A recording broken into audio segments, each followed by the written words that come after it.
A very good evening, friends. We start our Hindu discussion of 20 of August. तो हम 20 अगस्त का Hindu discussion start करते हैं without wasting a single minute. हम start करते हैं. अगर आपको देखो बहुत बार आती शिकायत वीडियो लंबी होती है. देखो हम इस वीडियो में near about 12 to 13 topic cover करते हैं. हम कोई करंट न्यूज़ कवर नहीं करते, उसके साथ उसके बेसिक टॉपिक.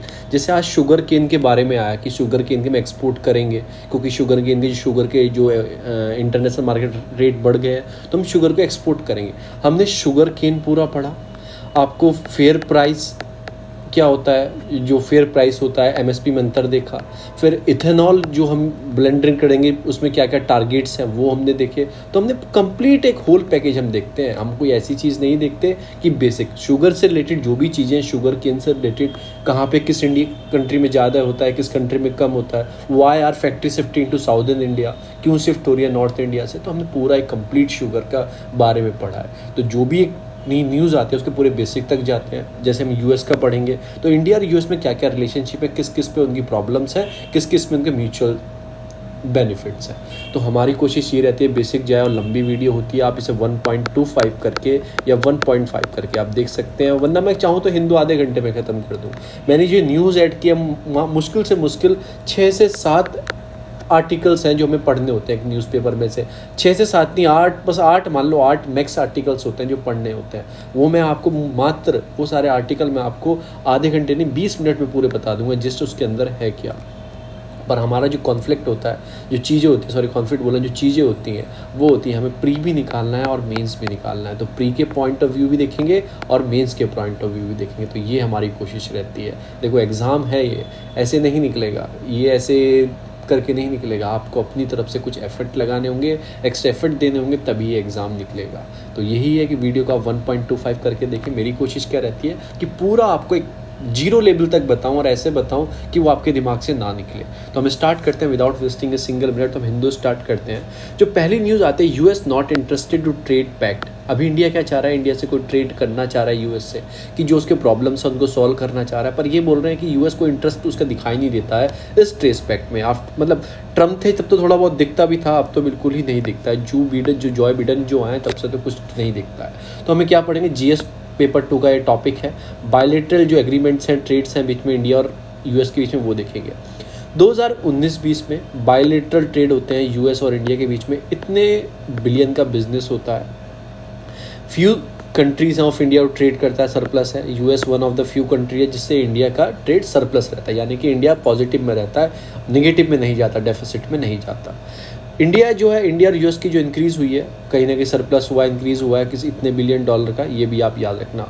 और यूएस जो है इंडिया का 6th लार्जेस्ट सप्लाई पार्टनर, मतलब कि 6ठे नंबर का यूएस पार्टनर है पूरे में सप्लाई करने में. तो ठीक है, ये भी याद रखना. मैंने कल आपको एक चीज़ बताई थी, मैंने आपको सिप्री की रिपोर्ट बताई थी जो आम हम इंपोर्ट करते हैं. तो 4थे नंबर पे यूएस आता है. आपको कमेंट में बताना है कल की आपने वीडियो देखी हो तो 1st, 2nd और 3rd नंबर पे कौन आता है. 1st, 2nd और 3rd नंबर पे कौन आता है. अगर 4थे नंबर पे यूएस आता है जो हम आम इंपोर्ट करते हैं. तो ये भी आपको याद रखना है. अब इशू क्या है, सबसे बड़ा इशू है टैरिफ का. मतलब कि बैरियर लगाते हैं ये कंट्री, वो लगाएंगे. टैरिफ क्या होते हैं, जैसे आपके इंपोर्ट ड्यूटी हो गई, एंटी ड्यूटीज़ हो गई, ये सारी ड्यूटीज होती हैं, काउंटर वेलिंग ड्यूटीज़ हो गई. सबसे बड़ा इशू टैरिफ का रहता है जो हर कंट्री एक दूसरे पे लगाते हैं. दूसरा एक सिस्टम आता है GSP, generalise system of preference. ये क्या होता है, जैसे हमने कुछ यहाँ से इंपोर्ट किया, यूएस चला गया. यूएस कुछ जो चीज़ें हैं, जनरलाइज जो सिस्टम है वो कुछ चीज़ों को क्या करता है, वो फेवर देता है कि इन चीज़ों को हम प्रमोट करते हैं और उस कंट्री से ये चीज़ आ रही है तो हम इन पर कोई टैक्स नहीं लगाएंगे और छूट अलग से देंगे. तो एक तरह से इस प्रकार का सिस्टम होता है. ड्यूटी फ्री बेनिफिट इनको प्रोवाइड दिए जाते हैं इसके अंदर. तो जून 2019 में ये यूएस ने ये इंडिया को इस लिस्ट से बाहर निकाल दिया था. तो आपको ऐसे याद रखना है. फिर सर्विसेज का इशू उठता है कि यूएस टेम्प्रेरी वीज़ा पॉलिसी देता है, मतलब H1 वीज़ा का इशू रहता है बीच बीच में, ये भी एक इशू है. फिर एग्रीकल्चर का होता है, सैनिटरी एंड फाइटोसैनिटरी, SPS.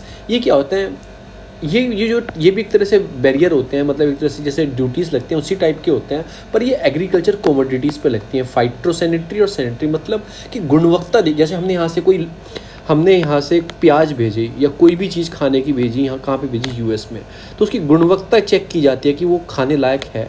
उसमें कोई ऐसी बीमारी तो नहीं है हमारी कंट्री में आके उस फसल के अंदर बीमारी आ जाए, इंडिया से हमने इंपोर्ट की है उसमें कोई बीमारी तो नहीं है। तो उसे क्या बोलते हैं, सैनिटरी फाइटोसैनिटरी बैरियर्स होते हैं जो लगाए जाते हैं कि आपकी जो कमोडिटी वहाँ से आप भेज रहे हो वो हमारी कंट्री के साथ मैच नहीं करती है, तो वो भी एग्रीकल्चर के होते हैं। फिर आईपी का इशू आता है, इंटेलेक्चुअल प्रॉपर्टी राइट का, जैसे कि उन्होंने वैक्सीन डेवलप कर दी, हमने वैक्सीन नहीं कर पाया, हम कह रहे हैं वो आईपीआर ख़त्म करो, डब्ल्यूटीओ से मांग करें, तो उसका बहुत बड़ा इशू कहीं ना कहीं रहता है। India remain special 301 priority watch list होती है कि उसकी जो कंट्री होती है ना कुछ प्रॉब्लम करती हैं, आईपीआर में कुछ प्रॉब्लम करती हैं, तो US special 301 priority watch list में रखता है, चीज़ों को देखता है कि कुछ वो पैटर्न का यूज़ तो नहीं कर रहा है। तो ये वॉच लिस्ट किसकी है, यूएस की है, उसमें इंडिया को रखता है। फोर्स लोकलाइज चीज़ें यूएस करता है, जो प्रेस ऑफ इंडिया फोर्स करता है कि लोकलाइज प्रैक्टिस की जाए, जो चीज़ इंडिया से आ रही है मैन्युफैक्चर वहाँ से हो कि अरे नहीं हम अपनी कंट्री में करेंगे और अपनी कंट्री में चीज़ों को किया जाएगा।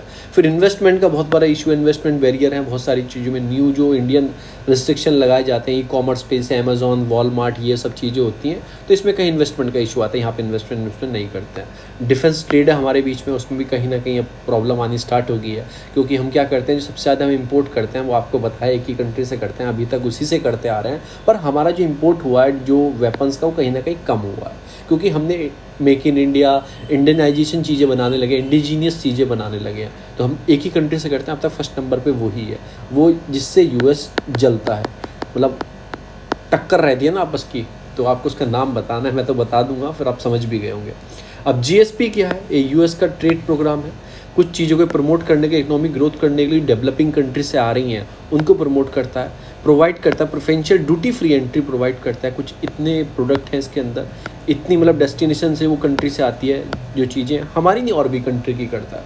ये इंट्रोड्यूस किया था 1976 में, लेके आए थे बाय द ट्रेड एक्ट, लेके आए थे 1974, उसके अंदर इसको लेके आए थे। मतलब जैसे आपने एक टॉफ़ी भेजी, यूएस कहता है कि ये डेवलपिंग कंट्री से आ रही है, हम प्रमोट करेंगे अपनी कंट्री में से, ड्यूटी फ्री करते हैं, ड्यूटी फ्री एंट्री देंगे, कोई इस पे मतलब ऐसी चीज़ नहीं लगेगी इसके पैसे बढ़ जाएं, तो उससे क्या होता है, उसे आप प्रेफरेंस दे रहे हो उस सारी चीज़ को, डेवलपिंग कंट्री से आ रही है। तो ये किस में ऐड किया था, ये ट्रेड एक्ट 1974 में लेके आए थे और 1976 से लागू हो गया था।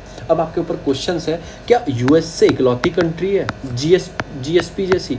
नहीं, ये और भी कंट्रियां हैं, वो आप बताना कमेंट में, यूएस अकेली कंट्री नहीं है। तो ये हमने क्या देखा, यूएस के बीच में हमारे बीच में क्या क्या प्रॉब्लम्स हैं, क्या क्या फ्री ट्रेड एग्रीमेंट किस किस चीज़ में होता है। अब एक कॉन्सेप्ट आता है आरसीईपी का कॉन्सेप्ट आता है, तो हम इसको पढ़ेंगे, इसमें है क्या क्या क्या, क्यों इंडिया ने इसे ज्वाइन नहीं किया, क्या इंडिया का रीज़न था, इंडिया इसने आरसीईपी को ज्वाइन क्यों नहीं किया, इसके मेंबर्स पढ़ेंगे, कौन कौन से इसके मेंबर्स हैं, और कोशिश करूँगा कि आपको याद रहे, मैं ऐसी बताऊँगा मैपिंग कि आपको याद रहे। जो आरसीईपी है इंडिया ने रिफ्यूज़ किया, इसमें जाने से कुछ कारण हैं, इंडिया के कंसर्न्स हैं। जैसे सबसे बड़ा कंसर्न जो आरसीईपी का है, एक तो ट्रेड डेफिसिट में जा सकता है इंडिया। क्यों जा सकता है? क्योंकि आरसीईपी के अंदर चाइना है। अगर आरसीईपी को ट्रेड एक तरह से फ्री ट्रेड एग्रीमेंट है, अगर हम साइन कर लेते तो हमारी कंट्री में कुछ भी आता हम उसे रोक नहीं पाते, क्योंकि हमने एग्रीमेंट साइन किया हुआ है। तो हमारा कहीं ना कहीं कंट्री एक तो ऑलरेडी ट्रेड डेफिसिट में, और इसमें आने की वजह से दोबारा से हम डेफिसिट में जा सकते थे। मोर इम्पोर्ट जो हमारी कंट्री में था, मोर इम्पोर्ट आ जाता, अंडरमाइनिंग हो जाती है, हमारी मेक इन इंडिया प्रोग्राम चला रहे हैं, सारे बेकार हो जाते हैं। फिर इंडिया के सेफ गार्ड रखना है अपनी इंडस्ट्री को, फार्मर को, तो उनको कैसे बचाते हैं अगर हम ये साइन कर लेते, क्योंकि ऑस्ट्रेलिया न्यूजीलैंड इतनी डेयरी सेक्टर में और फार्मिंग सेक्टर में इतनी अव्वल है, वो इन्फ्यूज़ हो जाती है हमारे, क्योंकि ऑस्ट्रेलिया न्यूजीलैंड भी है, इधर चाइना से साइन आरसीईपी के अंदर है, चाइना हमारे अंदर पूरी इलेक्ट्रॉनिक मार्केट बना देता, तो कुछ कारण थे। What next? 15 other RCP member will be started signing pact in the next year. Joint statement RCP, मतलब ये सारी चीज़ें, India final decision depend on the resolution issue by the satisfaction. India अपने हिसाब से चीज़ों को देखेगा। अब इसे मेन रीज़न क्या है? एक तो हमारा ट्रेड डेफिसिट मैंने आपको बताया, क्योंकि आरसी में इतनी सारी कंट्रियाँ हैं, क्योंकि ट्रेड डेफिसिट हमारा ऑलरेडी है, और उसके बाद हम फ्री ट्रेड साइन कर लेते हैं एग्रीमेंट इन सारी कंट्रियों के साथ, तो हमारा और ट्रेड डेफिसिट बढ़ जाता है, क्योंकि हमें भी एक्सपोर्टिंग कंट्री नहीं है। अभी इंडिया कहीं ना कहीं इंपोर्ट करता है बहुत सारी चीज़ों को, तो हमारा ट्रेड डेफिसिट बढ़ जाता। फिर हमारा इंडस्ट्री और फार्मर सेक्टर, मैंने बताया ना, जो एग्रीकल्चर की जो कंट्रियाँ हैं साउथ एशिया या फिर आपकी इधर की ऑस्ट्रेलिया या न्यूजीलैंड जो है, ये प्रोडक्ट में स्पीसीज में बहुत अच्छी हैं, रबड़ में, कॉटन में, इन्हें बहुत अच्छी कंट्री हैं। तो ये सब हमारे यहाँ हमारी लोकल इंडस्ट्री को या एग्रीकल्चर को खा जाती है। सर्विस सेक्टर जैसे चाइना में, एशियन कंट्री बहुत अच्छा होने लगा है, वो हमारे सर्विस सेक्टर को डैमेज कर देता। मैन्युफैक्चरिंग सेक्टर में चाइना कितना आ गया तो वो हमारी प्रॉब्लम आ जाती। तो सारे इंडियन जो बिजनेस है कहीं ना कहीं हिट होता आरसीपी से, does not offer enough protection to them. तो हम ऑफर नहीं कर पाते प्रोटेक्शन कैसी देते हैं हम उन्हें देते हैं हम एंटी डंपिंग ड्यूटी की प्रोटेक्शन देते हैं। कोई हमारा डंप कर रहा है उसे एंटी डंपिंग ड्यूटी मैंने पूरी बताई थी आपको सारी ड्यूटीज़। या फिर होगी सीवीडी होगी, अभी काउंटर वेलिंग ड्यूटीज़ देते हैं कि काउंटर करने के लिए कोई दूसरी कंट्री से कोई सब्सिडीज़ में चीज़ आ रही है, उसकी गवर्नमेंट सपोर्ट कर रही है, तो काउंटर वेलिंग ड्यूटीज़ पे हम सपोर्ट करते हैं, तो हम वो नहीं लगा पाते। इकोनॉमिक स्लो डाउन, एक तो जीडीपी हमारी ग्रोथ देखा कितना कोरोना आया, कितना इफेक्ट पड़ा इंडिया की फर्टिलिटी पे, जीडीपी इतनी नीचे चल रही है। अगर ये कंट्री आ जाती चाइना तो इतनी प्रॉब्लम झेल लेगा आराम से, बहुत पैसा है चाइना के पास। हम आरसीपी साइन कर बैठते तो ये सारे हमारी कंट्री में इन्फ्यूज़ कर जाते, क्योंकि हमारी जो एमएसएमई सेक्टर है, छोटी छोटी इंडस्ट्री हैं या फिर बड़ी इंडस्ट्री कहीं ना कहीं लॉस में खड़ी हैं। तो ये सारा कारण होता, आरसीपी साइन होता। चाइना फैक्टर बहुत बड़ा फैक्टर था हमारे सामने, क्योंकि चाइना की हमारे तो स्लो डाउन है। अब चाइना की ट्रेड वॉर भी चल रही है यूएस से, तो उसका यूएस से बिजनेस स्लो है, तो आरसीपी में क्या करता, फ्लड ला देता इंडिया के अंदर, इतना मार्केट दे देता इंडिया को, इतना मार्केट इन्फ्यूज़ कर देता कि हमारी लोकल जो इंडस्ट्री है वो टोटली फिनिश हो जाती है। तो ये कारण था। कुछ बेनिफिट थे हमारे, मतलब कि कोई हमने कुछ फॉरगॉन किए हैं कि by the India not joining the RCP, हमने कुछ बेनिफिट देखो होते हैं, क्योंकि हम एक क्या कंट्री है, हमें क्या है, मेक इन इंडिया ये ऐसी स्कीम चला रही है, हमें मार्केट चाहिए, इंडिया के अलावा बाहर का भी मार्केट चाहिए, तो हमें बहुत सारा मार्केट, वो हमारे यहाँ इन्फ्यूज़ करते तो हम उनके यहाँ भी तो भेज सकते थे। तो ये साला मार्केट था कि हम एमएसएमई इफेक्टिवली अच्छा बनाते, अपनी सप्लाई चेन अच्छी करते कि हम भी उनके यहाँ बेच पाएँ। हमारे यहाँ एफडीआई आती, बाहर से विदेशी निवेश आता, हमारे यहाँ कुछ ये चीज़ थी। सर्विस सेक्टर हमारा कितना स्ट्रॉन्ग है देखा जाए तो, हमारा हार्डवेयर सेक्टर नहीं है, इतना सर्विस सेक्टर स्ट्रॉन्ग है, हम उसे इन्फ्यूज़ दूसरी कंट्री में कर सकते थे। तो कुछ हमने ये भी प्लेटफॉर्म मिस किए हैं ताकि हमारा, क्योंकि ये आरसीपी में बहुत सारी कंट्रीज़ आती हैं, पूरा एशियान आता है और उसके बाद और भी कंट्री आती है, इंडो पैसिफिक रीजन की बहुत सारी कंट्रीज़ आती हैं, तो कहीं ना कहीं हमारा जो इंपोर्ट था वो कहीं ना कहीं अच्छा हो पाता इन सब चीज़ों में। पर वे फॉरवर्ड में ये बात देखेंगे कि एजप्शन है that world will be bend to our demand, gives the size market does not have good any more. मतलब अभी हमारे लिए अच्छा नहीं था, पर इन फ्यूचर हम नेगोशिएशन दोबारा करेंगे और हम दोबारा से अच्छा कर लेंगे। और ऐसी बात नहीं है, ऑलरेडी बहुत सारी एशियन कंट्री के साथ, बहुत सारी जो आपकी पैसिफिक वाली बाउंड्री टच कंट्री है, ऑलरेडी हमने free trade agreement individual basis पे किया हुआ है। फ्री ट्रेड एग्रीमेंट हमने इंडिविजुअल बेसिस पे किया हुआ है, ऐसी बात नहीं है। तो ये भी चीज़ आप पॉजिटिव पॉइंट में लिख सकते हो उसको करने के लिए। अब क्वेश्चन बनता है कि आरसीईपी कौन कौन सी कंट्री है। पहले आप ये बिल्कुल ब्लू वाली, मतलब ऑरेंज वाली कंट्री देखो जी, जिस पे मैं मार्क कर रहा हूँ, जिसको अंडर ला रहा हूँ सर्किल के, ये सारी कंट्रियाँ एशियान है, पूरा ये एशियान है।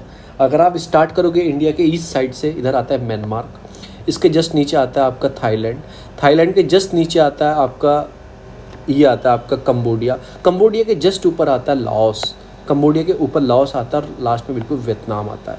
नीचे जाओगे तो आपके क्या आता है, यहाँ पे आता है आपका सिंगापुर और मलेशिया भी यहीं पे है। देखो ये मलेशिया ये रहा, मलेशिया यहीं पे है, मलेशिया हो गया। और आपका क्या रहा, ब्रुनई हो गया उस मलेशिया के ऊपर, आपका इंडोनेशिया हो गया इसके साइड में, और फिलीपाइंस हो गया। तो ये सारी कंट्री एशियन ग्रुप है। एशियन प्लस कौन कौन से, एशियन तो आपको याद ही रखना है, जितनी आपकी साउदर्न ईस्टर्न कंट्रीज़ हैं, आपकी म्यांमार हो गया, थाईलैंड हो गया, सिंगापुर हो गया, मलेशिया हो गया, उसके बाद आप कंबोडिया हो गया, लाओस हो गया, फिलीपाइंस हो गया, ब्रुनई हो गया, इंडोनेशिया हो गया, ये सारी आपकी एशियन कंट्री। अब एक्स्ट्रा देखो कौन कौन सी हैं। एक्स्ट्रा देखोगे, पहला आती है चाइना, दूसरा आता है आपका साउथ कोरिया, तीसरा आता है आपका जापान, चौथा आता है ऑस्ट्रेलिया, और पांचवा आता है कि कौन सा आपका न्यूजीलैंड। ये कंट्री है। अब इसमें इंडिया ने साइन नहीं किया तो इंडिया इसके अंदर अभी नहीं है, तो छठी इंडिया होती है। तो यानी कि एशियन प्लस 6 सारी कंट्री। तो एशियन में कितनी है, 1 2 3 4, और इधर से देखोगे 5 6 7 8 9 कंट्री हैं एशियन के अंदर, 9 कंट्री हैं एशियन के अंदर, 10 हैं, 10 सॉरी 10 कौन सी हैं, 1 2 3 4, हाँ वियतनाम भूल गए थे हम। तो 10 कंट्री एशियन के अंदर और प्लस 6 हैं, तो 16 कंट्री कहीं ना कहीं इसमें हो जाती है। अगर इंडिया भी होता प्लस 16, अभी 5 ही है। हम वियतनाम भूल गए थे, सॉरी, इसमें हो जाता है कन्फ्यूज़न। तो आप एशियान की 10 और +6 कौन सी हैं जो आसपास की एशियान में आती है। बांग्लादेश, आपको इसमें एक्सेप्शनल केस ढूंढने हैं। जैसे आपको हो गया बांग्लादेश नहीं है, इसमें भूटान नहीं है, इसमें नेपाल नहीं है, इधर से ये हो गया, इधर से नॉर्थ कोरिया नहीं है, आपने एक्सेप्शनल ढूंढ लिया। इसमें ताइवान नहीं है, कन्फ्यूजन ताइवान कर सकता है आपको। तो ये सारी कंट्रीज में नहीं है। और उसके बाद अगर आप देख सकते हो क्वाड में कौन कौन है, इंडिया है, यूएस है, इधर से जापान है, इधर ये है। तो ये भी कंट्री क्वाड की 3 कंट्रीज के अंदर आती थी, पर इंडिया ने साइन अभी नहीं किया है। 2-3 बार पढ़ोगे याद हो जाएगा। दूसरा आता है स्मोक टावर। दिल्ली में फर्स्ट स्मोक टावर डेवलप किया जा रहा है, सीएम से इनॉग्रेट करेंगे। स्मोक टावर क्या होता है, जो एयर की जो मतलब कि जो गंदी हवा है, पॉल्यूटेड एयर है, उसको अंदर लेता है और प्योर एयर बाहर निकालता है। तो वो कैसे करता है, कुछ उसके अंदर चीज़ें होती हैं, फिल्ट्रेशन सिस्टम होता है। तो वो डेवलप किया जा रहा है स्मोक टावर। और किसकी मदद से डेवलप किया जा रहा है, सीपीसीबी और भी है IIT मुंबई, उनकी मदद से डेवलप किया जा रहा है। अब सुप्रीम कोर्ट ने डायरेक्शन देता है इसे दिल्ली और सेंट्रल गवर्नमेंट को, प्रिपेयर करो, स्मोक टावर डेवलप करने की कोशिश करो, क्योंकि कैपिटल में बहुत सारा एयर पॉल्यूशन है। उसी डायरेक्शन में सेंट्रल और स्टेट गवर्नमेंट डेवलप कर रहे हैं। अब स्मोक टावर होता क्या है, ये वर्क करता है large scale of air purifier करने पे, ठीक है ना। तो यूजुअली क्या होता है कि मल्टीपल लेयर ऑफ इसमें एयर फिल्टर होते हैं। इसके अंदर ये टावर होगा, देखो ऐसा टावर होगा, इसके अंदर multiple layer of air filters होंगे जो फिल्टर कर करके बाहर निकालेंगे हवा को, ठीक है। 20 मीटर कम से कम इसकी हाइट रहती है, टावर 20 मीटर का रहता है। और लार्ज स्केल पे ये एयर फिल्टर करता है उस पूरे एरिया की, पूरे नियर द ग्राउंड, पूरे एरिया की।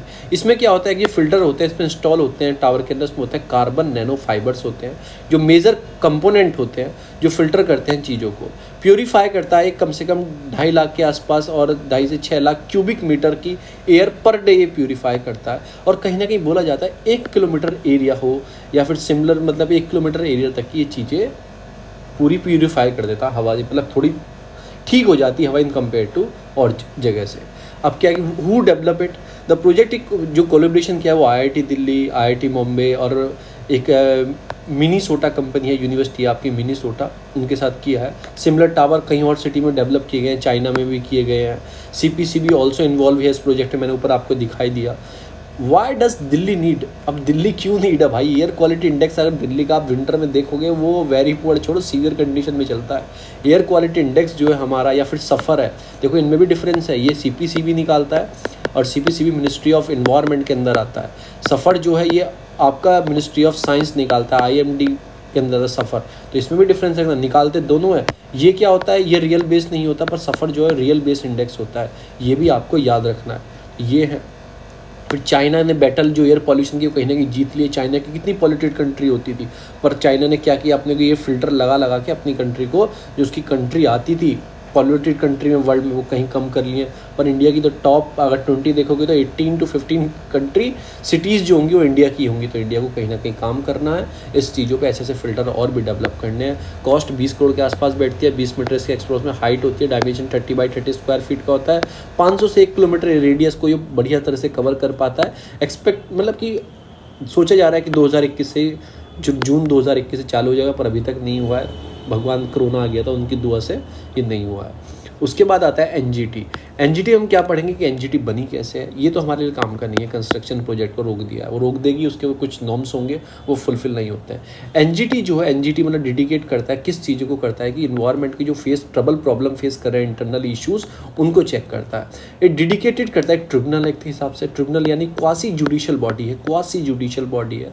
NGT की वेबसाइट पर आप जाओगे तो वहाँ पे देखो tribunal clear 90% of the cases, ये केसेस बहुत स्पीडली सॉल्व करता है, जो इन्वायरमेंट से रिलेटेड होते हैं, उन चीज़ों को जो फुलफिल नहीं कर पाते इन्वायरमेंट कंडीशंस को, जो भी नॉर्म्स होते हैं उनको चेक करता है।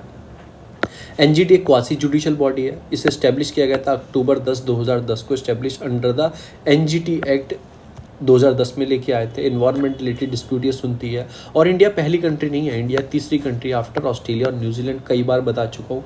मैंडेटरी कुछ चीज़ें हैं इसकी। मैंडेटरी क्या है कि mandatory of NGT disposal the case related to environment in the effective और इफिशिएंट मैनर, एक तो अच्छे तरीके से और समय ले आपको उसको सॉल्व करना है। इन्वायरमेंट प्रोटेक्शन के लिए इन्वायरमेंट क्लियरेंस जो प्रोजेक्ट होते हैं गवर्नमेंट के कवर करते हैं। कंजर्वेशन जो फॉरेस्ट को बचाना, वहाँ से कोई प्रोजेक्ट निकल रहा है उसको चेक करना। इन्फोर्स करना लीगल राइट्स जो होते हैं रिलेटेड टू एनवायरनमेंट, रिलीफ देता है, कंपनसेशन, अगर कुछ प्रॉब्लम इंसान के साथ हुई है एनवायरनमेंट से तो उसे भी क्या प्रोवाइड करता है, कंपनसेशन, उसे भी उसकी प्रॉपर्टी डैमेज हुआ है वो भी उसको प्रोवाइड करता है। चैलेंजेस है इसके सामने, बहुत बड़े बड़े चैलेंजेस है। एक तो फुल्ली कैपेसिटी से वर्क नहीं कर पाता, कुछ प्रॉब्लम्स है उसके मेंबर में या अपॉइंटमेंट के समय पे।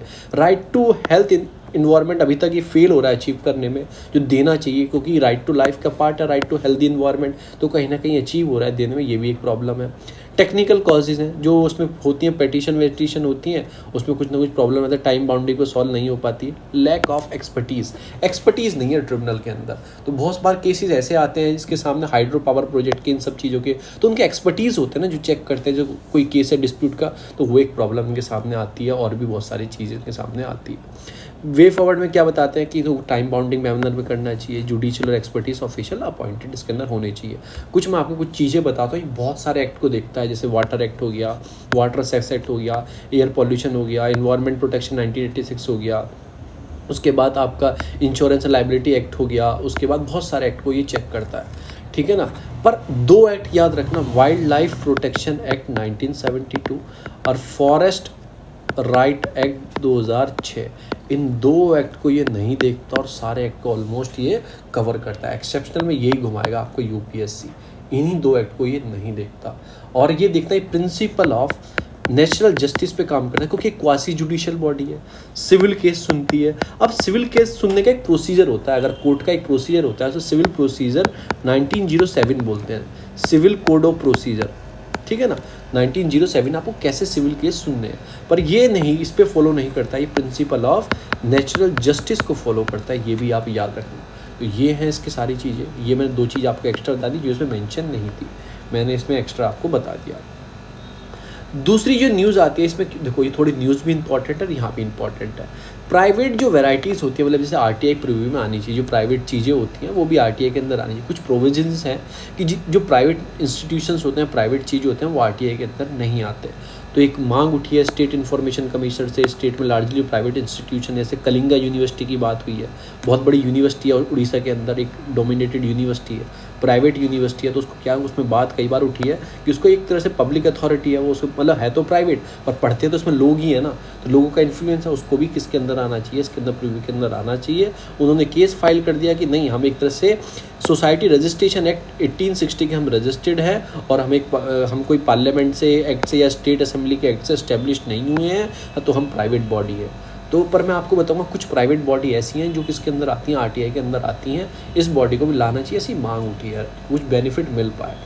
अब हम पढ़ेंगे आरटीआई के अंदर क्या आता है, क्या नहीं आता, क्या क्या आरटीआई के अंदर प्रॉब्लम है, और क्या क्या गवर्नमेंट ने 2019 में चेंजेस इसके अंदर किए हैं। इट मैंडेट, ये क्या करता है कि आपको रिप्लेसमेंट करता है कि आपको प्रिवेलिंग हो कल्चर सिक्रेसी और कल्चर ऑफ द ट्रांसपेरेंसी आपको मिल पाए। एम्पावर करता है सिटीजन्स को, क्योंकि आपको जानने का अधिकार है ना, तो आपको एम्पावरमेंट मिलती है। प्रमोशन करता है ट्रांसपेरेंसी को, अकाउंटेबिलिटी को।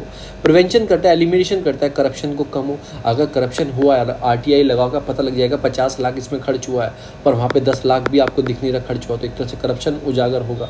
ट्रांसफॉर्म करता है relationship between citizen and government, तो बताता है उसके बीच में। डिसमेंटल करता है जो आपके इलिजिटिमेट आपके कुछ मतलब कि कंसंट्रेशन ऑफ पावर होती हैं, कुछ प्रॉब्लम्स आती हैं, उनको ये ठीक करता है बीच में आपके। अब इसके अंदर कुछ सेक्शंस हैं आरटीआई के अंदर, वो मैं आपको बताऊंगा। आरटीआई एक्ट क्या बोलता है आपको, अगर सेक्शन 30 जो है एंड उसके सब सेक्शंस हैं, it order to get a response every time one must study all the section amendment and act time to time. तो आपको ये कुछ सेक्शन, सेक्शन 3 क्या बोलता है, all the citizen have a right. Citizens है, इसमें क्या लिखा है, ऑल सिटीजन, कोई फॉरेनर नहीं है, कोई फॉरेन का नहीं आएगा। Section 4 proactive disclose any authority, ये डिस्क्लोज करना होगा बाय अथॉरिटी, सॉरी एनी नहीं लिखा, बाय अथॉरिटी। अगर आरटीआई गई उसके ऊपर तो उसको डिस्क्लोज करना होगा। रिक्वेस्ट ऑब्टेन इन्फॉर्मेशन, वो रिक्वेस्ट भी ले सकते हैं आप, वहाँ पर रिक्वेस्ट अपनी एप्लीकेशन दे सकते हैं, उनको बताना होगा, ठीक है। How your request will be treated, section 7 बोलता है। और सेक्शन 8 बहुत इंपॉर्टेंट है, इसका एग्जेप्शन, इसमें कुछ एग्जेप्शन है, मतलब कि एक्सेप्शन क्या है इसके अंदर, कुछ इन्फॉर्मेशन ऑफिशियल सीक्रेट एक्ट के अंदर रखी जाती हैं जिनको बाहर नहीं लाया जाता। अगर उस पर आप आरटीआई लगाओगे, ये पूछोगे ये बताओ कि इंडिया के पास कितने टैंक है और कहाँ कहाँ पे है, तो इंडिया बताएगा? नहीं बताएगा ऑफिशियल सीक्रेट एक्ट में। तो ये जो सेक्शन 8 है, कई बार ये पूछा गया है, इस सेक्शन को ऑफिशियल सीक्रेट एक्ट में कुछ एक्सेप्शन रखे गए हैं जो हम नहीं अवेल करेंगे, बाहर नहीं लेके आएंगे। सेक्शन 1 बोलता है फर्स्ट अपील, अगर फर्स्ट अपील नहीं तो सेक्शन 19 सेकंड अपील, उसमें कुछ प्रोविजंस होंगे। फर्स्ट अपील आपने नहीं सुनी, सेकंड आपको सुननी पड़ेगी, पेनल्टी ये वो सब चीज़ें हैं। सेक्शन 20 क्या बोलता है? पेनल्टी एंड डिसिप्लिनरी एक्शंस आप पे लिया जाएगा अगर आपने उनकी आरटीआई की इन्फॉर्मेशन रिपोर्ट नहीं दी। तो ये कुछ चीज़ें सेक्शन 8 को याद रखना प्लीज़, यही रिक्वेस्ट करूँगा। सेक्शन 8 बहुत इंपॉर्टेंट है, जो रिस्ट्रिक्शन लगाता है आपको इन्फॉर्मेशन ना देने पे। अभी क्या है, कुछ डाटा बता रहे हैं, चैलेंजेस हैं। देखो इतनी सारी फाइलें होती हैं आरटीआई पर, अब तक उन पर प्रॉपर टाइम पे उनका वो नहीं आ पाता। 45% जो पब्लिक जो इन्फॉर्मेशन है, ऑफिसर्स हैं, not receive on any time, वो नहीं मिल पाते, ब्यूरोक्रेट्स नहीं मिल पाते, वायलेशन करते हैं सेक्शन 4 का जो मैंने ऊपर बताया था, proactive disclose the by authority information पर नहीं मिल पाते। लॉन्ग मतलब बहुत लंबे समय तक पेंडिंग रहती हैं।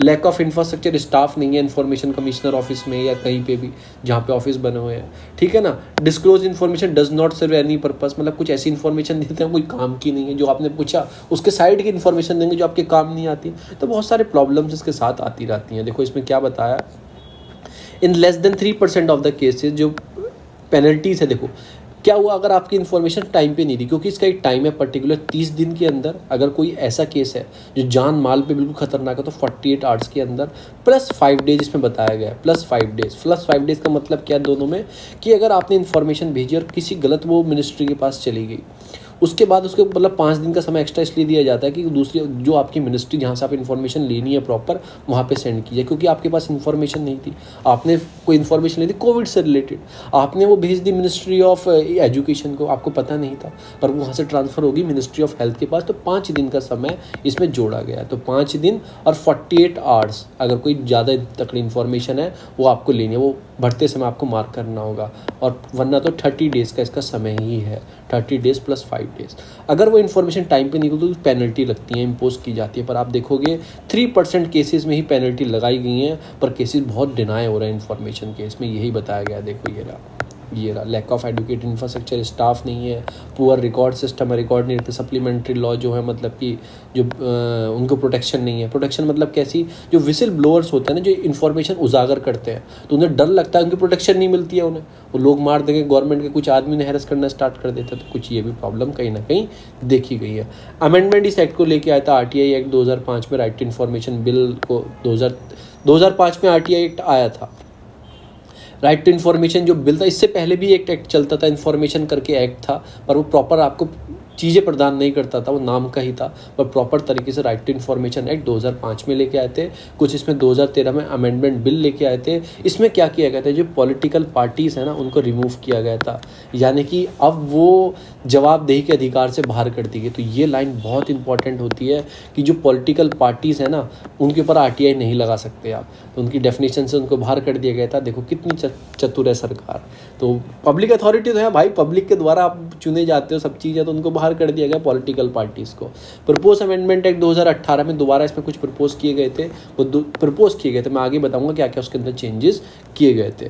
अब इसमें एक सेंट्रल इन्फॉर्मेशन जो कमीशंस है, ठीक है ना, वॉज ए कॉन्स्टिट्यूशन एक ऑफिशियल गेजेट नोटिफिकेशन से बनाई गई थी। राइट टू इन्फॉर्मेशन यानी कि पार्लियामेंट एक्ट से बना था ये, ठीक है। कोई कॉन्स्टिट्यूशनल बॉडी नहीं है, जो CIC है वो कॉन्स्टिट्यूशनल बॉडी नहीं है। जो उसके मेंबर्स हैं अपॉइंटेड कौन करता है, वो प्रेसिडेंट करता है on the recommendation of committee. एक कमेटी नाम सुझाती है, उसमें कौन कौन होते हैं, PM होते हैं कमेटी के अंदर, जो चेयर करते हैं उस कमेटी को। लीडर ऑफ अपोजिशन होते हैं लोकसभा के, LS के, और यूनियन मिनिस्टर होते हैं जो PM नॉमिनेट करते हैं, तो यूनियन मिनिस्टर। तो इस कमेटी को याद रखना, ये कोई नाम बताएगी किसको, प्रेसिडेंट सर को, और प्रेसिडेंट सर उसको अपॉइंटेड करेंगे। चीफ इन्फॉर्मेशन जो कमिश्नर होता है, वो information commissioner hold the office of 65 और 5 ईयर। ये टर्म याद रखना, आगे बताऊंगा। ये वाला जो अमेंडमेंट आया है ना, इसमें कुछ चेंजेस किए गए हैं इसी टर्म में। Chief information commissioner fall under the ministry of personal, ये पर्सनल मिनिस्ट्री ऑफ पर्सनल है, उसके अंडर आता है। PM देखते हैं इस वाली मिनिस्ट्री को, अपने अंडर रखते हैं, तो उनके अंडर ये आता है मिनिस्ट्री ऑफ पर्सनल के अंदर। तो ये कुछ पॉइंट है यार, है ना, कॉन्स्टिट्यूशन बॉडी नहीं है, प्री के पॉइंट है। और 3 मेंबर की कमेटी होती है, और अपॉइंट कौन करता है, प्रेसिडेंट करता है। Argument by the government, status service condition information commission need to be rationalise because of unlike election commission information. ये सारी कुछ चीज़ें हैं, क्रिटिसाइज़ किया गया कई बार इसको कि आप जो अमेंडमेंट कर रहे हो, क्योंकि 2018 में कुछ प्रपोज किए गए थे अमेंडमेंट किए जाएंगे, पर 2019 में वो कर दिए गए थे। तो जो कई बार क्रिटिसाइज़ किया गया कि आप इंफॉर्मेशन कमीशन को कमज़ोर बना रहे हो, इसे मतलब कि वॉयलेट कर रहे हो, आप फेडरल स्प्रिट को ब्रेक कर रहे हो, प्री लेजिस्लेटिव कंसल्टेशन आप चेंज कर रहे हो चीज़ों की, क्या क्या चेंज किए गए आगे बताऊँगा। अब वे हेड में क्या बोलेंगे, government should bring the amendment after the proper consultation with civil society and stake holder. Government should मतलब इंकॉर्पोरेट विद द कंसर्न, जो कंसर्न्स हैं वो सॉल्व करने चाहिए इस टाइप से। ऑपरेशनलाइज द लोकपाल, जो लोकपाल है उसको आरटीआई शायद कहीं ना कहीं जोड़ देना चाहिए। स्टेप शुड बी कर, एक आरटीआई एक्टिविस्ट जो होते हैं, जो आरटीआई इन्फॉर्मेशन निकालते हैं, मतलब जैसे मैं एक्टिविस्ट हूँ, मैं बहुत सारी आरटीआई लगाता रहता हूँ, ये इन्फॉर्मेशन दो, ये इन्फॉर्मेशन दो, इन पर अटैक होते रहते हैं, इनको कर्व करने की कोशिश करिए। स्टेप टू डेवलप एक लाइबल ऑनलाइन सिस्टम डेवलप करिए अप्लाई करने का, कि सब लोग इजी अप्लाई कर पाए। इजी है वैसे, 5-10 रुपये लगते हैं, और भी इजी उसको बनाया जाए। अब इसमें कुछ चेंज किए गए, ठीक है, ये चेंजेस है।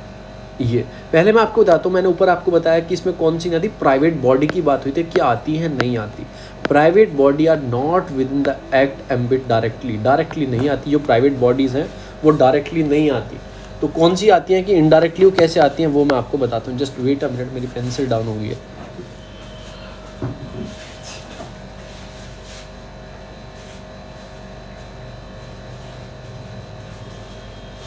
एक मिनट।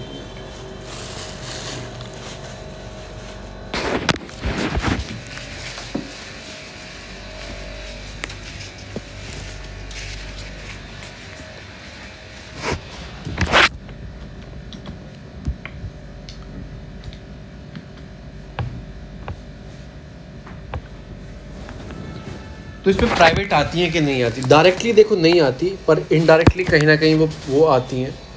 इनडायरेक्टली कैसे आती है वो मैं आपको बताता हूँ, इनडायरेक्टली वो कैसे आती है। जैसे आपका सरबजीत सिंह रॉय का केस हुआ था, दिल्ली इलेक्ट्रिसिटी रेगुलेशन कमीशन, तो ये केस हुआ था। इसमें क्या बताया गया था इस वाले केस में, सॉरी ये अभी वर्क नहीं कर रही है।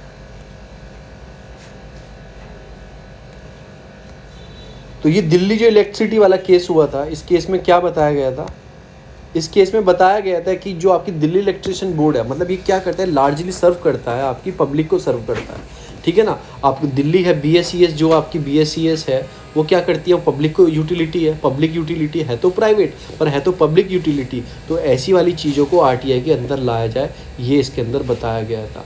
तो उसके बाद पॉलिटिकल पार्टी, मैंने आपको बताई दिया, 2013 में अमेंडमेंट लेके आए थे, पॉलिटिकल पार्टी को बाहर कर दिया गया था। अच्छे से ये चीज़ें हैं। फिर एक केस आता है, चीफ जस्टिस ऑफ इंडिया आते हैं कि नहीं आते। देखो पर्सनली देखो, चीफ जस्टिस ऑफ इंडिया कोई बॉडी नहीं है, एक आदमी है। पर्सनली लाइफ तो उनकी नहीं आएगी, पर उनके जो काम करते हैं वो उसके अंदर रखा जाएगा। किसके अंदर रखा जाएगा? RTI के अंदर रखा जाएगा। चीफ जस्टिस ऑफ इंडिया का ऑफिस RTI के अंदर आता है, पर पर्सनल लाइफ उनकी नहीं आती है। अब बात उठती है कि जो बिल लेके आए थे 2018 में, 19 में उसमें अमेंडमेंट किया गया था, क्या क्या चीज़ें की गई थी। जो मैंने आपको ऊपर बताया था 5 और 65 साल की उसकी उम्र बताई थी, जो काम करने की है, उसको हटा दिया गया। अब सेंट्रल स्टेट गवर्नमेंट डिसाइड करेगी कितनी उसकी टेन्यूर है, नहीं सॉरी, सेंट्रल गवर्नमेंट डिसाइड करेगी कितने उस साल तक उसे रखना है, कितने साल तक नहीं रखना। तो कहीं ना कहीं आप प्रॉब्लम कर रहे हो, फेडरल स्टेट के साथ छेड़छाड़ कर रहे हो, ये सारी प्रॉब्लम थी। जो उसकी सैलरी थी वो इक्वलेंट थी आपकी, किसके इक्वलेंट थी? जो इलेक्शन कमिश्नर था, या फिर जो भी था, जो स्टेट का इंफॉर्मेशन कमिश्नर था, उसकी चीफ सेक्रेटरी के बराबर थी। तो उस सैलरी को अब कौन बताएगा? सेंट्रल गवर्नमेंट बताएगी। तो आपकी सैलरी के साथ अलाउंसेस जो हैं वो सेंट्रल गवर्नमेंट डिसाइड करेगी। लास्ट में अगर उसको अपॉइंटेड हो जाता था ऑफिस में, ठीक है ना, अगर मैं अपॉइंटेड हो गया तो मेरी सैलरी के साथ छेड़छाड़ नहीं कर सकते, रिटायरमेंट बेनिफिट है उसको नहीं छेड़ सकते, मेरी जो रिडक्शन है वो नहीं कर सकते। पर नहीं, अब ये प्रोविज़न को रिमूव कर दिया गया, अब सेंट्रल गवर्नमेंट डिसाइड करेगी। तो कहीं ना कहीं जो इंफॉर्मेशन कमिश्नर है उसकी पावर किसने ले ली? उसकी पावर सेंट्रल गवर्नमेंट ने कहीं ना कहीं अपने हाथ में ले ली। तो ये सारी एक प्रॉब्लम आती है। दूसरा आता है महिपला, आपका महिपला जो राइट्स हैं, इसके अंदर रिबेलियंस हैं, वो पढ़ेंगे हम, क्योंकि माधव जी हैं, माधव जी ने उसे जो ये रिबेलियन थी इसको कंपेयर किया है तालिबान में। जो तालिबान कर रहा है, इस टाइम का तालिबान ये था इंडिया में, ये रिबेलियन कहीं ना कहीं तालिबान से इन्हें कनेक्ट किया है। अब प्रॉब्लम क्या आती है इसमें मैं आपको बताता हूँ। ये ट्रिगर करते हैं कि नॉन कॉपरेशन मूवमेंट उस टाइम वर्किंग था, और उसके साथ साथ खिलाफत मूवमेंट भी चालू था। खिलाफत मूवमेंट क्यों था? जो खलीफा थे, जो कल पे टर्की के खलीफा थे उनको ब्रिटिश ने हटा दिया था, उनको दोबारा मतलब रखने के लिए, उनके साथ प्रॉब्लम ना करे ब्रिटिश, तो ये खिलाफत मूवमेंट इंडिया के मुसलमानों ने ये स्टार्ट किया था। खिलाफत मूवमेंट तो ये कनेक्ट किया गया था नॉन कोऑपरेशन मूवमेंट्स के साथ। तो मुस्लिम थे, जो मुस्लिम ये महिपाला मुस्लिम थे जो इधर रहते थे साउदर्न मालाबार रीजन में, केरला में, तो ये क्यों आए थे? क्योंकि खिलाफत मूवमेंट को सेव करने के लिए, खलीफा को बचाने के लिए, क्योंकि न्यू टेंडेंसी लॉ लेके आई थी। टीपू सुल्तान की डेथ हो गई थी 4 एंग्लो मैसूर वॉर के बाद, तो वही था कि जो टीपू सुल्तान राजा थे उनकी डेथ हो गई थी, तो वहाँ पे क्या ब्रिटिश का अधिकार हो गया था मालाबार रीजन में, जो मद्रास पूरी प्रेसिडेंसी थी फॉल हो गई थी। तो कहीं ना कहीं ये सारी प्रॉब्लम इनके साथ आई थी, तो ये उन्होंने क्या स्टार्ट किया था, आपका ये वाला मूवमेंट स्टार्ट किया था, महापिला रिवॉल्यूशन उन्होंने स्टार्ट किया था, रिबेलियन अगेंस्ट। तो लैंडलॉर्ड्स थे, ये सारे थे, ये किसके अगेंस्ट गए थे? लैंडलॉर्ड जो थे उस टाइम के, ब्रिटिश ने जो इंट्रोड्यूस किया था, न्यू टेनेंसी लॉ बनाया था, क्योंकि वहाँ पे अब तो टीपू सुल्तान नहीं रहे, तो न्यू टेनेंसी लॉ वहाँ पे डेवलप किया लैंडलॉर्ड के फेवर्स में। जनमिस बोलते हैं, जो वहाँ के लैंडलॉर्ड्स थे उनके फेवर में, तो लोकल पब्लिक को परेशानी हुई जो मुस्लिम्स थे, तो उसको जनमिस बोलते हैं, वहाँ पे इंट्रोड्यूस किया। और उन्होंने एक्सप्लॉइट करना स्टार्ट किया पेजेंट्स का। उन्होंने क्या स्टार्ट किया, ये मूवमेंट स्टार्ट किया। इसका एक कम्युनल एंगल क्या था कि मोस्ट ऑफ द जो लैंडलॉर्ड्स थे वो कौन थे? आपके ब्राह्मण्स थे। और टेनेंट्स कौन थे? जो काम करते थे उनके खेत में मुस्लिम्स थे। तो वही सारे हिंदू मुस्लिम वाली भावना होगी। ये रिवोल्ट को क्या बोला था? मतलब कि speech of the Muslim religious leader, एक तरह से रिलीजियस इसको चीज़ों को बना दिया गया, और ये अगेंस्ट ब्रिटिश और हिंदू लैंडलॉर्ड्स के खिलाफ खड़ी होगी। तो ये सारी चीज़ों को क्योंकि बीजेपी वाले उठाएंगे। सपोर्ट मिला इनिशियली स्टेट में, गांधी ने सपोर्ट किया, बाद में उन्होंने सपोर्ट इतना नहीं किया क्योंकि वो नेशनल लीडर बन चुके थे इतने से। कोलैप्स हो गया 1921 में। क्या हो गया कि आपका ये नॉन कोऑपरेशन मूवमेंट भी खत्म हो गया था एक तरीके से बिल्कुल। फिर ये मालाबार स्पेशल फोर्स बनाई गई, मतलब कि इसमें गोरखा को भर्ती की गई, और ब्रिटिश ने मालाबार स्पेशल फोर्स बनाई जो वहाँ पे उन इस राइट्स को कम करने के लिए उन्होंने उसके लिए काम किया। तो उस पूरी स्ट्रेटेजी को, जिसमें बहुत सारे मालाबार से ये मारे गए थे, आपके उस एरिया के लोग मारे गए थे, मुस्लिम मारे गए थे, उसको क्या बोलते हैं? वागन आपकी ट्रेजेडी उसको नाम दिया गया। तो ये सारा एरिया था, देखो वागन ट्रेजेडी वाला एरिया था, देखो ये पूरा एरिया था जहाँ पे ये एक्टिव थे। कहीं ना कहीं इसमें आपका पालघाट, थोड़ा बहुत तमिलनाडु का, केरला का, ऊपर जाओगे तो वायनाड मतलब कलकत्ता का भी इसमें एरिया, कर्नाटक का भी एरिया आता है। ये पूरा एरिया था यहाँ पे। तो कहीं ना कहीं नाम यही देगा आपके ट्रेजेडी किस चीज़ के लिए? ब्रिटिश ने बहुत सारे सप्रेशन करने के लिए इस चीज़ को क्या बनाया गया। 16 जो आपके महिपिला थे, मतलब उनको जेल में डाला गया। जो रेलवे थी, वैगन्स थे, उनको उसमें उनकी डेथ की गई, मतलब उन्हें बंद कर देते और गैस छोड़ देते थे, उनकी सफोकेट की वजह से उनकी डेथ हो जाती थी। तो गैस चैम्बर बना के उनको मारा गया। तो उसको क्या नाम दिया गया? उसको वागन ट्रेजेडी नाम दिया गया, क्योंकि वैगन होते थे, रेलवे के डिब्बे होते हैं ना, वैगन बोलते हैं, उनके अंदर बंद करके उनको मारा गया। तो ये ट्रेजेडी का भी नाम दिया गया। तो आपने 2-3 चीज़ इस पॉइंट से सीखी। क्या क्या चीज़ सीखी? ये क्या क्या प्रॉब्लम हुई थी, क्या क्या इसके अंदर हुआ था, और ये क्यों हुआ था? कहीं ना कहीं खलीफा के अगेंस्ट में थी, और उसी टाइम में जो आपकी मराठा वॉर थी उसमें टीपू सुल्तान की डेथ हो गई थी।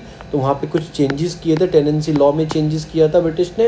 तो वहाँ की जो पावर दी थी लैंडलॉर्ड्स को दी थी, जिनको आपको जामिस करके नाम दिया गया था, और वो ब्राह्मण्स थे मोस्टली, और जो टेनेंट्स थे वो मुस्लिम थे।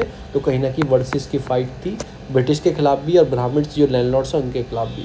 उसके बाद ब्रिटिश ने इनको पूरी स्पेशल टास्क फोर्स डेवलप की, उसमें गोरखा को भर्ती किया, और इनको बहुत सारे किलिंग किया गया, जिसको आपको वैगन ट्रेजेडी भी बोला जाता है। खिलाफत मूवमेंट बता सकता हूँ 1919 में स्टार्ट हुआ था। इसको लीड कौन करे थे? मोहम्मद अली, शौकत अली इसको लीड करते। डिमांड किसी की? टर्की में इनके खलीफा थे, खलीफा थे। वो एक तरह से इस्लामिक सेक्रेट प्लेस है, और जो ऑटोनोम एम्पायर, ठीक है ना, उस टाइम से है ये चीज़ें।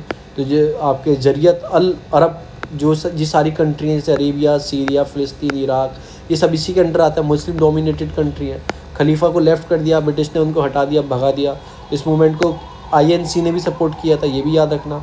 महात्मा गांधी ने इसकी साइड लाइन पे नॉन कोऑपरेशन मूवमेंट भी स्टार्ट कर दिया, इसको ताकि हिंदू मुस्लिम दोनों एक हो जाएं। तो कहीं ना कहीं उसका फ़ायदा भी हुआ। ब्रिटिश को देखा गया कि अगेंस्ट ब्रिटिश ने सोचा कि नहीं, ये तो बहुत बड़ी दिक्कत आ गई।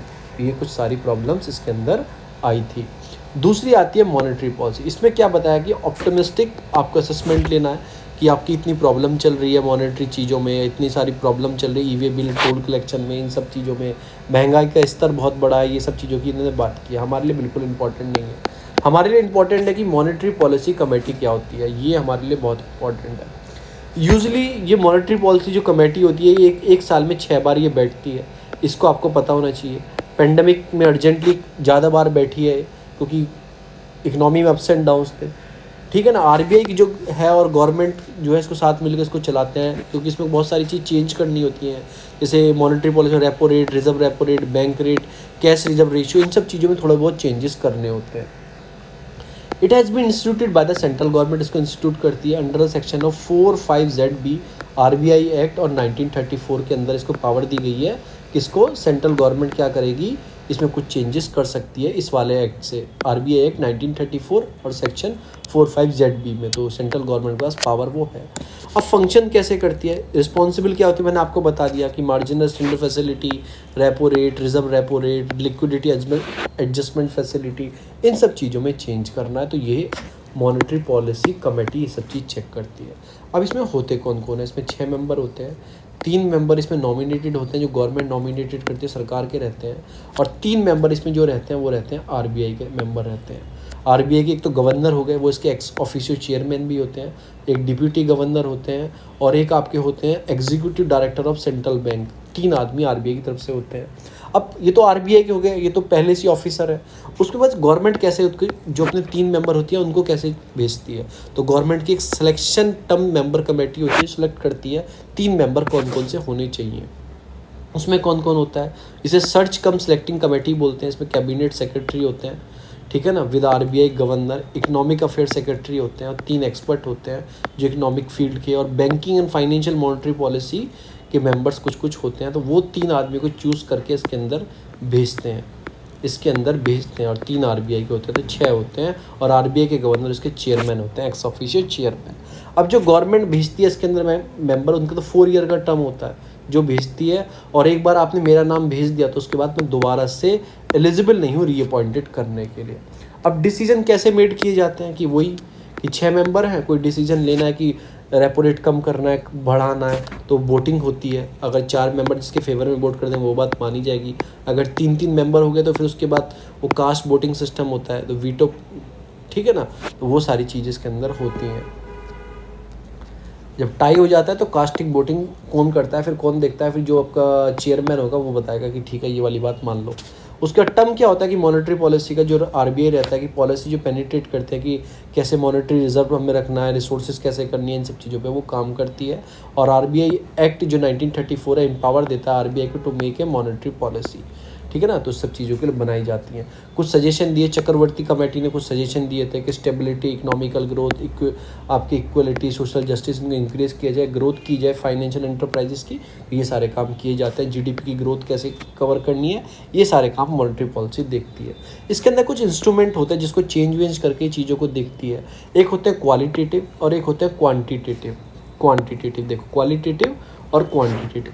क्वांटिटेटिव क्या होता है, जिनको काउंट कर सकते हैं, लिख सकते हैं। जैसे ओपन मार्केट ऑपरेशन, वो गवर्नमेंट की सिक्योरिटी खरीदना और बेचना, ठीक है ना, उसमें होता है। बैंकिंग रेट्स होते हैं, रेपो रेट्स होते हैं, reserve repo rate, cash reserve हो गया, एसएलआर हो गया, एलएएफ हो गया, एमएसएफ हो गया। तो ये होते हैं आपके क्वांटिटेटिव, जिनको क्वांट कर सकते हैं।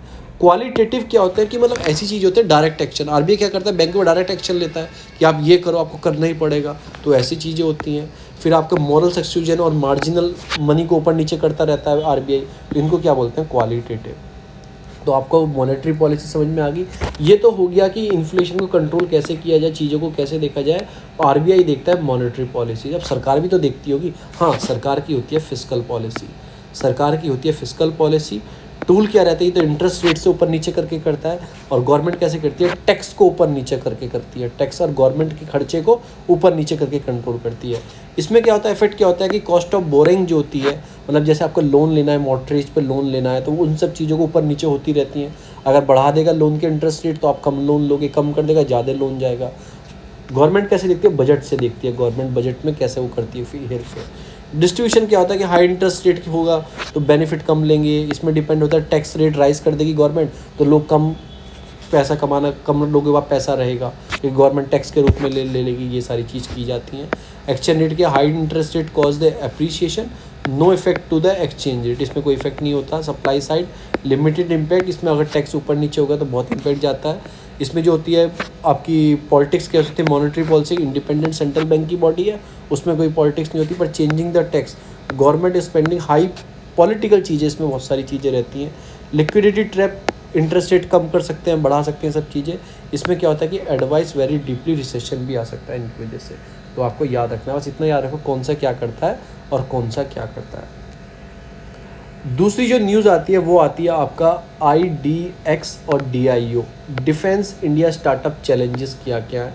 तो जो आपके मिनिस्टर साहब हैं, उन्होंने लॉन्च किया है इंडिया स्टार्टअप चैलेंज डिक्स 50 लॉन्च किया है। इसके अंदर है क्या, इसके अंदर लॉन्च किया जाएगा इनोवेशन, जो डिफेंस एक्सीलेंसी को बढ़ाने के लिए IDX को डिफेंस इनोवेशन ऑर्गेनाइजेशन बनाई जाएंगी, जो सपोर्ट करेंगी मतलब मिनिस्ट्री ऑफ डिफेंस को, या फिर अटल इनोवेशन मिशन है। यानी कि एक तरह से क्या किया जा रहा है, रिसर्च एंड डेवलपमेंट जो आपकी डिफेंस सेक्टर की वो बढ़ाई जाएगी, ऐसे ऐसे मिशन ला के। चैलेंजेस देखे जाएंगे, जो क्या क्या हमारे स्टार्टअप में चैलेंजेस आते हैं, जो डिफेंस सेक्टर के में स्टार्टअप्स होते हैं, जब बंदूक बनाना हो, छोटी पिस्टल बनाना, कुछ भी बनाना हो, ये डिफेंस सेक्टर के स्टार्टअप्स होते हैं, क्या क्या प्रॉब्लम्स आते हैं। इसका एम क्या है, सपोर्ट करना स्टार्टअप को, MSME को सपोर्ट करना, इनोवेटिव क्रिएटिव जो मतलब कि प्रोटोटाइप्स हैं उनको सपोर्ट करना, प्रोडक्ट को सपोर्ट करना, कि ताकि नेशनल डिफेंस एंड सिक्योरिटी को इम्प्रूव किया जा सके, ताकि आप और कम इंपोर्ट करो। अगर आप सिप्री की रिपोर्ट देखोगे, इंडिया का इंपोर्ट कम हो गया, इंडिया अब कम करने लगा इंपोर्ट जो चीज़ें मंगाता है, तो वो सारी चीज़ें हैं। तो डिक्स 5 के अंदर एक 5th एडिशन है, जो चैलेंजेस हैं फर्स्ट 4 डिक्स के अंदर एडिशन के अंदर, उनको चेक करना। और अबाउट स्पार्क क्या है, support prototype research kit start in defence is the scheme है, funding startup selection through the DISC challenges. तो मतलब ये स्पार्क क्या है, स्पार्क देने के लिए डिफेंस सेक्टर के स्टार्टअप्स को, ऐसे याद रखो। अब इसमें एप्लीकेंट्स कौन है, मतलब कि कोई भी कर सकते हैं, जो प्रॉमिस है प्रोडक्ट करने के लिए, फोटोटाइप और इन चीज़ों बनाने के लिए रिवॉर्ड दिया जाएगा 1.5 करोड़ का ग्रेड। अगर उसके कुछ चैलेंजेस हैं, अगर आप बताओगे उनकी प्रॉब्लम सॉल्व करने की, तो आपको रिवॉर्ड भी दिए जाएंगे। तो स्पार्क याद रखो, और ये सारी याद रखो आपको, DIO और IDX क्या क्या चीज़ें हैं। नेक्स्ट आता है शुगर केन, ये हम पढ़ेंगे अगली उसमें पढ़ेंगे। यहाँ पे रिकॉर्ड करता हूँ कि वीडियो लंबी हो जाती है तो प्रॉब्लम होना स्टार्ट होती है, ये पढ़ेंगे हम अगली उससे। तो थैंक यू फ्रेंड्स, अभी रिकॉर्ड कर दूंगा मैं थोड़ी बहुत देर में। बहुत बहुत धन्यवाद। इस पर अगर वीडियो अच्छी लगी तो लाइक सब्सक्राइब शेयर जरूर करें।